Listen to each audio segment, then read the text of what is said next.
嗨，大家好，好久不见了。最近呢，因为正好是暑假，所以孩子们都放假在家。然后呢，我也给自己放了一个假，3个多星期都没有上传视频。虽然我现在不能出去旅行，但是呢，我也不想浪费现在蒙特利尔特别好的天气啊，总想出去晒晒太阳。因为呢，可能还有2个月就要再一次进入漫长的冬季了。其实呢，我也不是说我不能出去旅行，而是我想把我的假都攒起来，然后回中国看望我的父母和朋友。最近和朋友聊到一个话题，就是人是什么时候开始就突然间觉得自己老了。那我后来在想，当我们在讨论这个话题的时候，其实说明我们肯定已经是到了一定的年纪，就好像在大学刚毕业的时候，我们一定不会讨论这样的问题啊。那我朋友就说呢，可能当你在你的脸上发现皱纹的时候，你就开始老了。那我发现呢，我到了加拿大以后，就是眼角就开始有皱纹，然后眼角的皱纹呢，我们叫鱼尾纹，因为它的形状呢跟鱼的尾巴非常的接近。我跟我在中国的朋友说呢，可能是因为加拿大的气候比较的干燥，所以呢更容易让人长皱纹。但是我的朋友跟我说呢，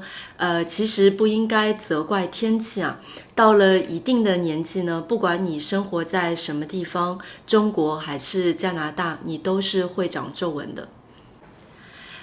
其实呢，我并不是太在意脸上的皱纹，有的时候呢，甚至还会觉得你笑起来眼睛旁边有一点点小皱纹呢，其实看起来也是挺有魅力的。那我也是一个不太注意保养的人，很少往自己的脸上涂很多东西。面膜呢也经常会过期，因为我经常忘记使用它们。然后我的室友呢是一个比我小10岁的女生，有一次她跟我说，她一个月在脸上就是涂在脸上的东西呢，会有1500块到2000人民币这样子。然后我在想，就是这样的花费，我可能真的是一年都用不到。我看到网上呢还有人说，当你发现自己就是不能熬夜的时候呢，就觉得自己老了。那这是真的，就是在年轻的时候呢，你可能晚上跟朋友聚会啊，熬个夜啊，去卡拉 OK 或者酒吧，晚上只睡4-5个小时，但是第二天呢，仍然精神非常的好，好像没有什么事发生一样。但是到了30岁以后呢，渐渐的你就会发现，就自己不能再熬夜了，因为一旦熬夜的话呢，第二天就会觉得状态特别的差，而且呢，可能还会有黑眼圈。其实呢，这就是你发现自己的体力不行了，然后你就开始觉得自己老了。那对于我来讲呢，我在20几岁非常年轻的时候，也是没有办法熬夜的，因为我是一个一定要让自己睡满8个小时的人。那如果说到体力呢，我倒并不觉得我比年轻的时候，相差太大啊。因为我在20几岁的时候呢，我不喜欢运动，反而是现在每天也不是每天啦，就是定期会去健身房或者去游泳这样子。那我还是我记得有一年我去冰岛旅行，参加了一个浮潜的项目，然后那个浮潜的项目呢是在一个国家公园，然后是叫那个斯弗拉大裂缝那边，就是那个线路呢比较的长，所以刚开始我下去浮潜的时候呢，我还是对水下的环境充满了好奇，还是在欣赏水下的风景，但是到了后半程呢，完全是在拼自己的体力啊，因为觉得实在太长了，而且真的是非常非常非常的累。那从那一次开始呢，我就下定决心要好好的锻炼身体，然后保持自己的体力，因为人一定要有体力才可以出去玩嘛，就才能够好好的玩耍。所以呢，就是从那一年开始，我开始就是定期的锻炼身体，然后希望以后就是不至于在旅行的时候呢感到非常的疲惫。其实老不老呢，在我看来不是用年龄来衡量的，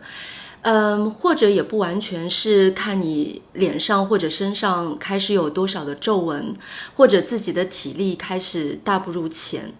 那我觉得最重要的呢，还是看人的心态吧。就年龄只是一个数字。那当你开始觉得你没有办法接受新的事物，或者开始惧怕改变，或者呢是开始觉得年龄是一个问题的时候，你才真正开始老了。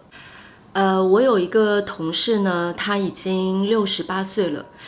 非常的不可思议啊，在中国68岁的人都已经退休在家了。那他的年龄呢，其实比我妈妈都要大，但是他还是来工作啊，然后每天都超级开心，也很愿意学习新的东西。那他从来不会因为说自己年纪大了，所以不能蹲下来做 filing， 或者呢，也不会说自己年纪大了，然后抱不动文件啊等等。前不久呢，看了一个 TED 视频，是一个84岁的老太太在讲她的人生故事。这个演讲的题目呢，就叫永远都不晚。那这个老太太呢，在她81岁的时候被列入了世界吉尼斯纪录，就是她是世界上年龄最大的跳伞者。但是事实上呢，他是从54岁的时候才开始跳伞的。很多人呢都会在到了一定的年纪后呢，开始说自己老了，然后被自己的年龄限制了自己的能力，或者限制了未来的可能性。